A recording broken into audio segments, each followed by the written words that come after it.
I found $13,000 last Tuesday. Not in an old account I forgot about. Not from a tax refund. Not from selling anything. I found it sitting in my own financial life.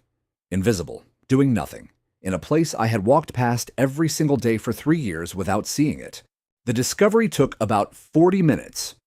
A piece of paper, a calculator, and the specific willingness to look at 4 numbers I had been avoiding, without knowing I was avoiding them. I am going to show you exactly what I found, exactly where it was hiding, and exactly how you can run the same 40-minute process on your own finances this week.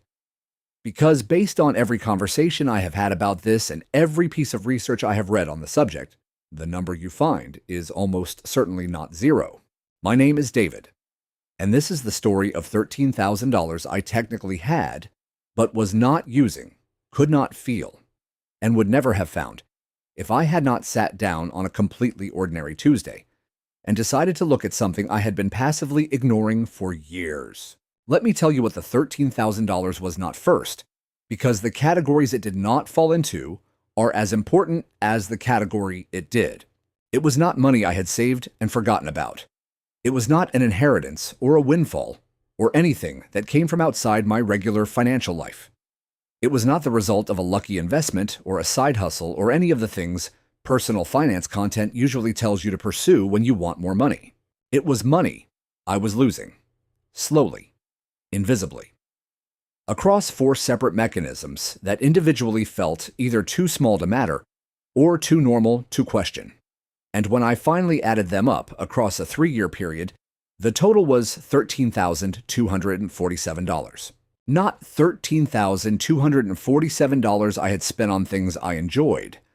Not $13,247 I had consciously decided was worth paying. $13,247 that had left my financial life and produced nothing in return. Not experiences, not assets, not even comfort, just gone, into systems designed to receive it quietly and never give it back. Before I walk you through the 4 mechanisms, I want to give you the research context, because the scale of this problem is not specific to me, and it is not specific to people who are careless with money.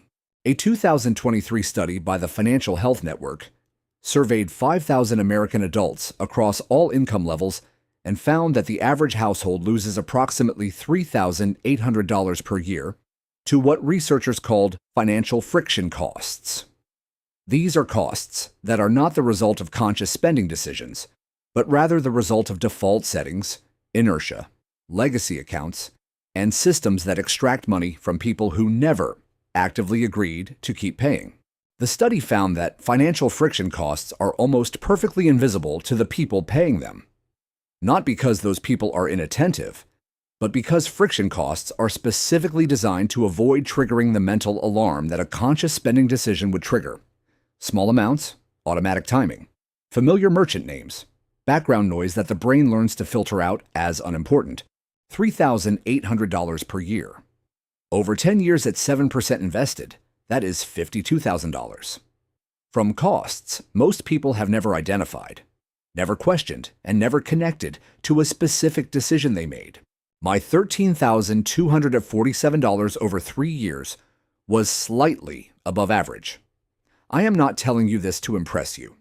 I am telling you this because the mechanisms I am about to describe are extremely common, and the people who have them are almost never aware of how much the total adds up to. The first mechanism I found was the one I expected least, because it had been invisible the longest. I had a checking account at a traditional bank that I had opened when I was 19 years old. I had never closed it. I had never moved away from it. It was just there. The account where my paycheck landed. The account everything flowed through, completely unremarkable and completely unexamined. What I had never calculated was the full cost of that account across 3 years.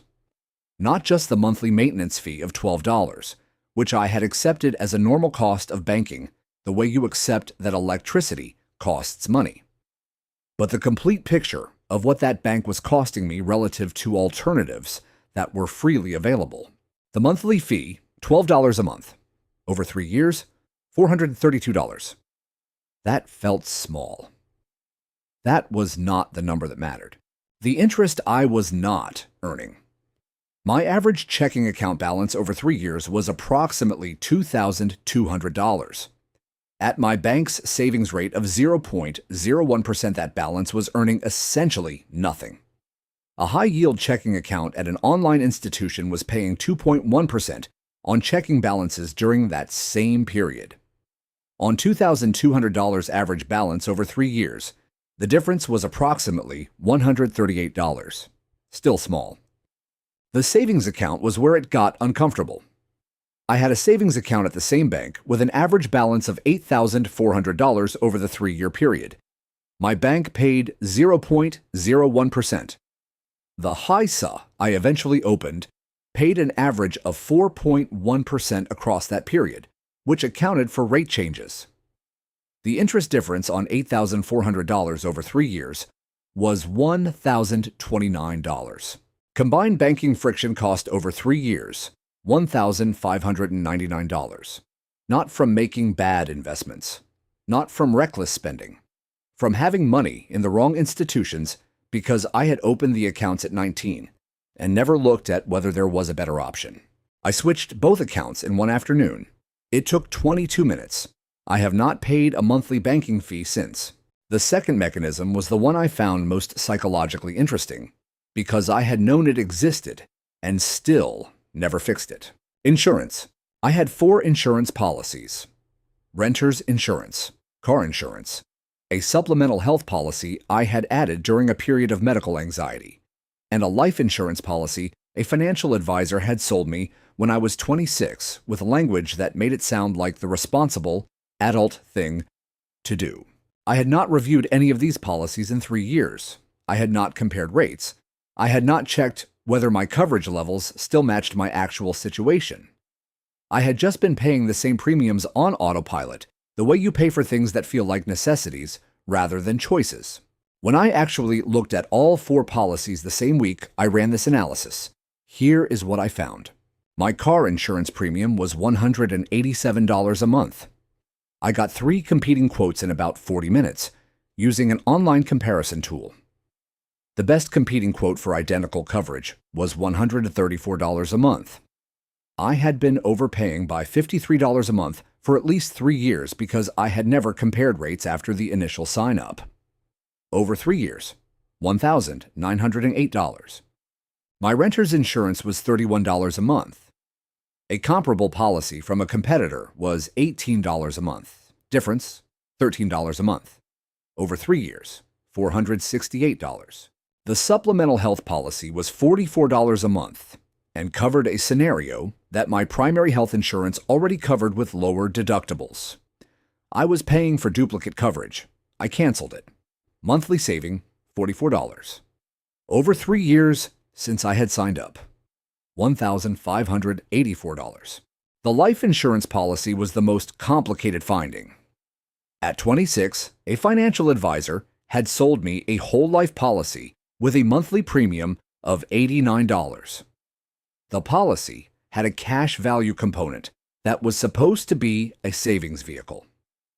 After 6 years of payments, the cash value was $1,847. A comparable term, life policy providing identical death benefit coverage, cost $23 a month. The difference of $66 a month over 3 years was $2,376, and the cash value accumulation I had experienced was dramatically lower than what index fund growth would have produced on the same $89 monthly contribution over 6 years. I did not cancel the whole life policy immediately because the decision required more analysis. I did switch the car and renter's insurance the same week. Combined insurance friction cost identified, $5,936 over 3 years. The third mechanism was the one that surprised me most because I thought I had already handled it. 18 months before this analysis, I had done a subscription audit. I had found and canceled approximately $180 in monthly subscriptions I was not using. I felt good about it. I thought that category was handled. What I had not done was check back. In the 18 months since my first subscription audit, I had accumulated $94 in new monthly subscriptions. Some were intentional. A software tool I needed for a 3-month project that I never canceled after the project ended. A streaming service I signed up for during a free trial period. 2 apps that charged annual fees that had renewed without me noticing, because the charge hit in a different month than I expected. But the more significant finding was not the new subscriptions. It was what had happened to some of the subscriptions I thought I had canceled. One gym membership I had canceled 18 months ago had reactivated when I used my credit card at a different location of the same chain. The terms of my original membership included a clause I had never read that allowed automatic reactivation upon any facility use. I had been charged $39 a month for 7 months without noticing, because the charge appeared under a slightly different merchant name on my statement than the one I had been tracking. A cloud storage service I had downgraded to a free tier had been automatically upgraded to a paid tier when I exceeded the storage limit for 2 days during a file transfer. I had cleared the files. The upgrade had not reversed. I had been paying $9.99 a month for 4 months. Total subscription friction identified in the second audit. $94 monthly in new subscriptions I did not value, plus $273 in backdated charges from the gym reactivation I contested and partially recovered, plus $39.96 from the cloud storage. Over the 18 months since my first audit, approximately $1,800 in subscription costs I would have sworn were not there because I had already handled subscriptions. The fourth mechanism was the one that took the longest to see, because it required thinking about money I did not have yet, rather than money I was losing now. I had been contributing to my employer's 401k at 4% of my salary for 4 years. My employer offered a match of up to 6%. I had set my contribution at 4% when I started the job because 4% felt like a reasonable number, and I had never revisited it. I had been leaving 2% of my salary unmatched for 4 years. Not because I needed the money in my paycheck. I had never sat down and noticed that my employer was offering to give me additional compensation that I was not collecting. At my salary of $54,000, the unmatched 2% was $1,080 per year in employer contributions I was not receiving. Over 4 years, that was $4,320 in employer money I had declined without knowing I was declining it. This is not money I lost through a subscription or a fee or an insurance premium. This is money that was offered to me and that I walked past because I had set a number at the beginning of a job and never looked at it again. I increased my contribution to 6% the same week. The adjustment to my take-home pay was $45 a month because the pre-tax contribution reduced my taxable income. I received $90 a month in additional employer matching. Net monthly gain from one change to one number in one HR system. $45 a month, plus the long-term compounding on the additional employer contributions. The $4,320 I had not collected over 4 years, invested at 7% from the midpoint of that period, represented approximately $4,900 in missed growth. Let me give you the complete picture now because I want you to see all 4 mechanisms together the way I saw them. Banking friction over 3 years, $1,599. Insurance friction over 3 years, $5,936. Subscription friction over 3 years, including the second audit findings, $1,800. Uncollected employer match over 4 years, plus missed growth, $4,912. Total identified, $14,247. I said $13,000 in the title, and I want to explain why. After accounting for the time and switching costs involved in making the changes, new account setup, insurance comparison time, cancellation processes, I discount the gross number to a net figure. The net is approximately $13,000. $13,000. Not earned, not invested brilliantly. Not the result of any skill or effort beyond 40 minutes of looking at things I had been walking past for years. Now, I want to show you 4 people who ran this same analysis with different results, because the specific numbers vary significantly by person, and I want you to understand the range of what is realistically findable in different financial situations. The first person is Vanessa. She is 29, earns $3,800 a month, rents an apartment, and has been using the same bank since college. She has no investments yet and no employer match because she works for a small company that does not offer retirement benefits. When Vanessa ran the 40-minute analysis, she found three things. Her bank was charging her $8 a month in maintenance fees she had not noticed because they were listed under a service name rather than a fee name on her statement. Her car insurance was $61 a month more expensive than the best comparable quote she found in 30 minutes of online comparison.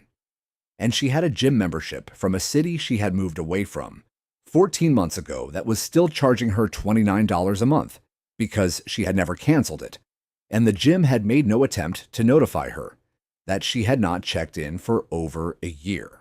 Total found, $98 a month, over 1 year, $1,176.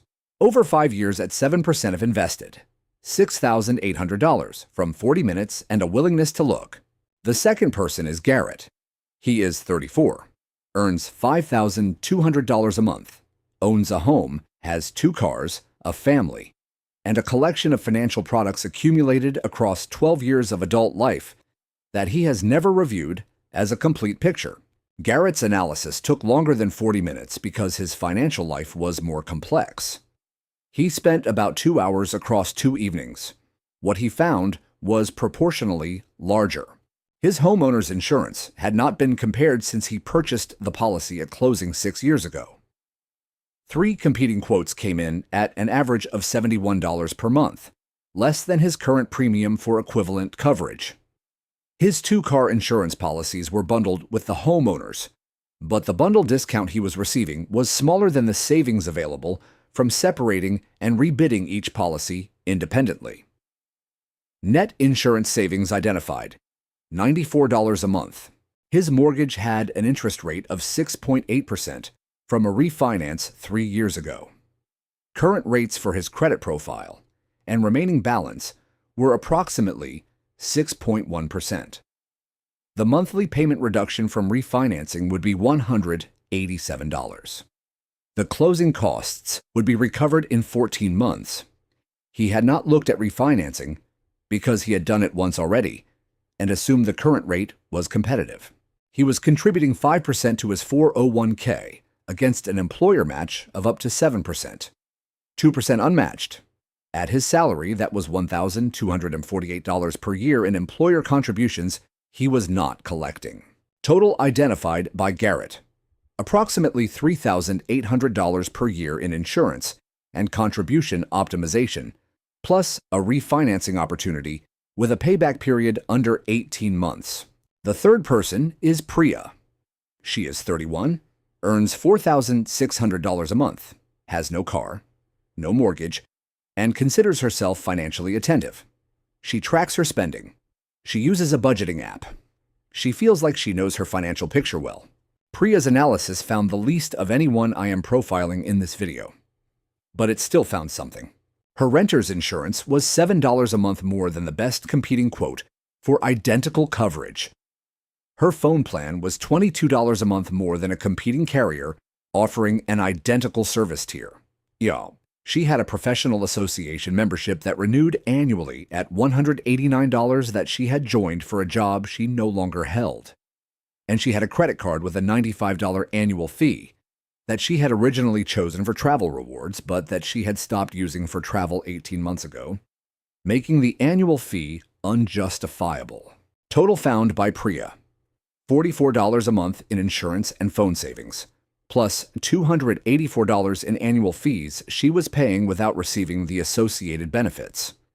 Over 1 year, $812. She found the least of anyone.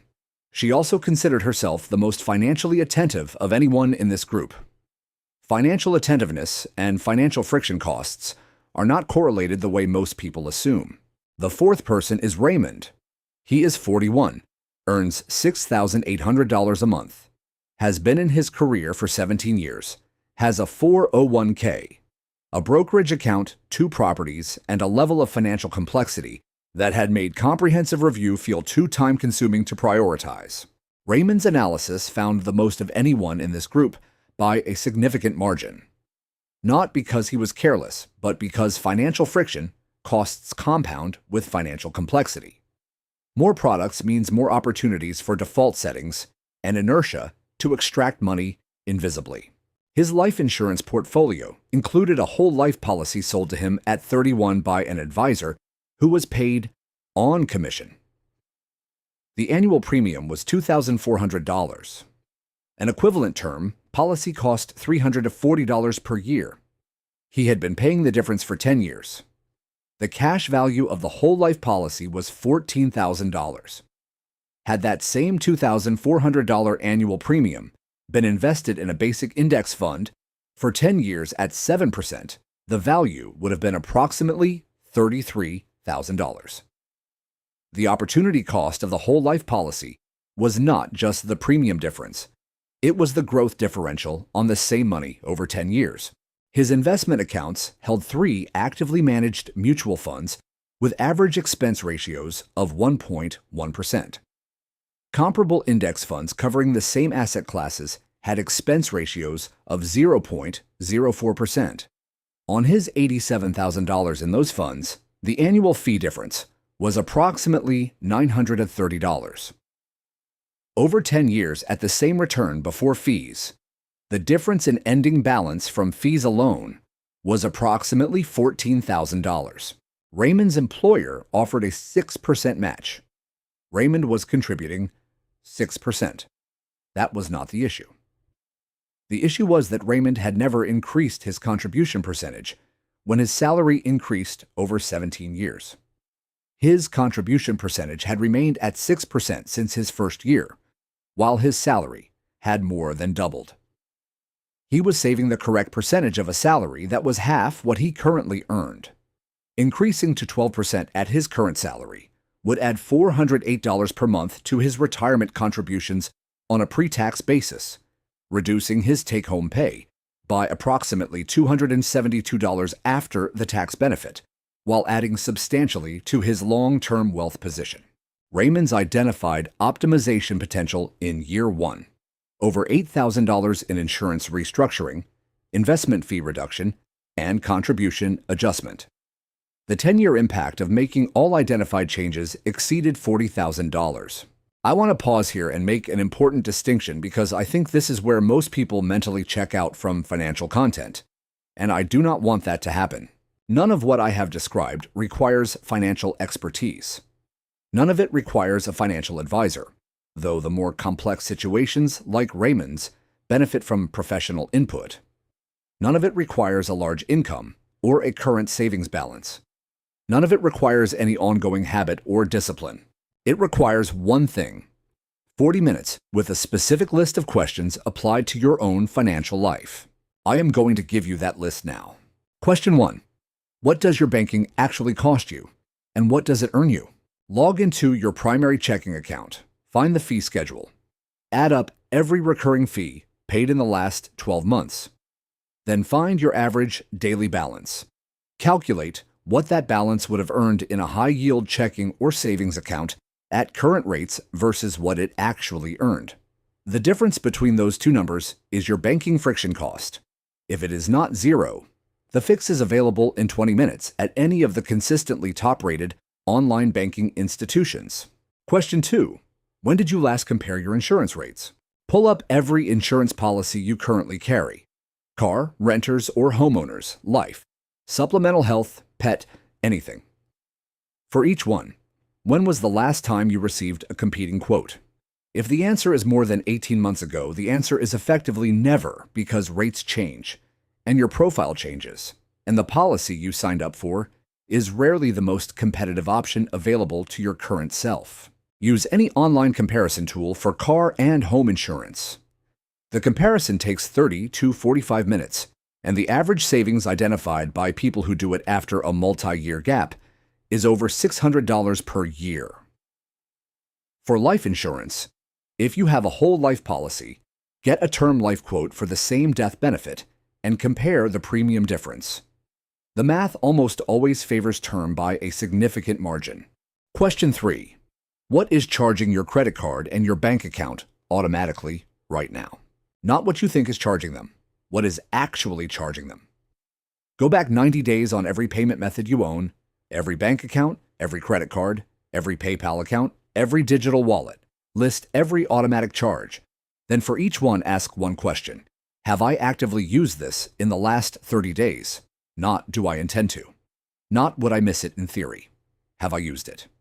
Anything with a no answer goes on the cancel list. Anything you cannot remember using goes on the cancel list. Then go back 12 months specifically looking for annual charges. Annual subscriptions hit once and then disappear from your memory. They are some of the most reliably invisible friction costs in most people's financial lives. Question 4. What is your employer match percentage, and what percentage are you contributing? Log into your HR portal or your 401k provider's website. Find the employer match formula. Find your current contribution percentage. If your contribution percentage is lower than the maximum matched percentage, you are leaving compensation on the table. The exact amount is your annual salary multiplied by the difference in percentages. That is money your employer has agreed to give you that you are not collecting.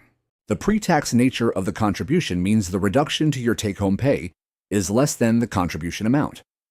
At most income levels, a 1% contribution increase reduces take-home pay by approximately 0.7% of salary after the tax benefit. The employer match on that same 1% is 1% of salary. The net personal finance return on maximizing your employer match is always positive on a cash flow basis. Question 5. What is the expense ratio on your investment accounts? If you have a 401k, a Roth IRA, or a brokerage account, log in and find the expense ratio of every fund you hold. If any fund has an expense ratio above 0.5%, find the equivalent index fund in the same asset class. The typical difference between an actively managed fund and an index fund covering the same assets is 0.8 to 1.1% per year. On a $50,000 portfolio, that is $400 to $550 per year in fees that reduce your returns without improving them. Over 20 years at 7% gross return, the fee difference on $50,000 is approximately $18,000 in ending balance. These 5 questions are the complete analysis. Not because other financial friction costs do not exist, but because these 5 cover the categories where the identified savings are reliably largest relative to the time required to find them. The full analysis takes between 40 minutes for a simple financial life and 3 hours for a complex one. It should be done once comprehensively and then repeated at a lighter level annually, 1 to 2 hours per year to check whether anything has changed in each category. Let me bring it back to where this started. I found $13,247 in 40 minutes on a Tuesday.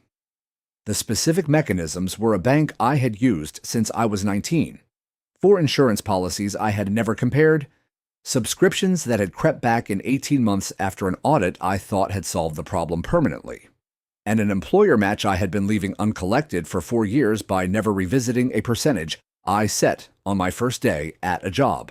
None of those things felt like mistakes while they were happening. None of them triggered any alarm. None of them showed up in a budgeting app or a spending review because they were either not categorized as discretionary spending or not visible in my regular financial accounts at all.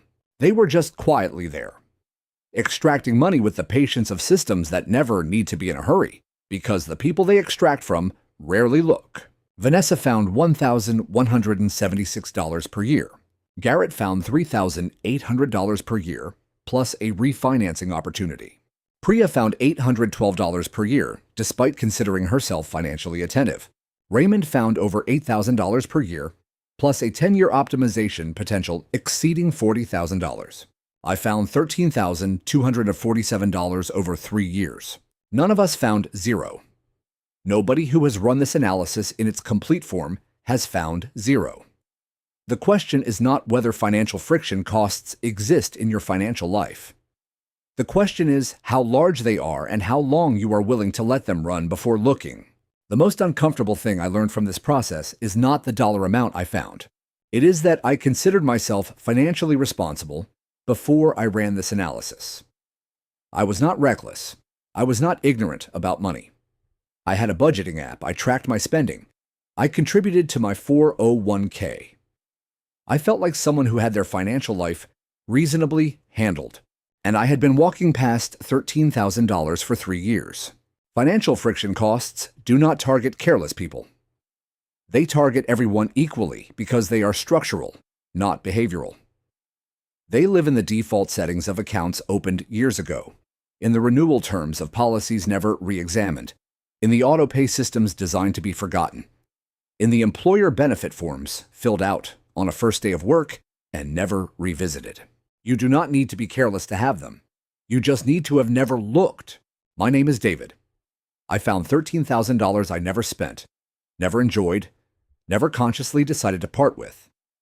It was in the gap between what I was paying and what I should have been paying across 4 completely ordinary categories of financial life.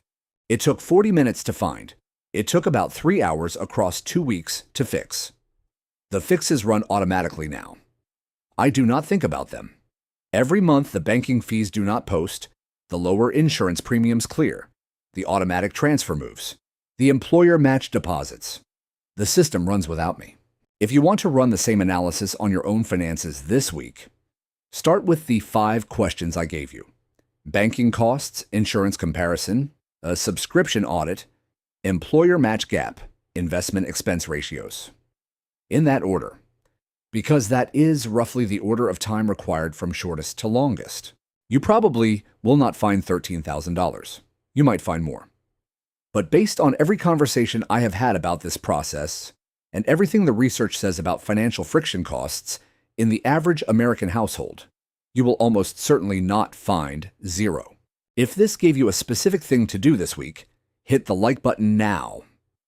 The next video covers exactly what to do with the money you find. The specific order of operations for deploying recovered financial friction costs that produces the highest long-term return on the least ongoing attention. One question for the comments. Think about the last time you compared your car insurance rates, not when you signed up, when you last actually got a competing quote, drop the year below. That number is probably more interesting than you expect.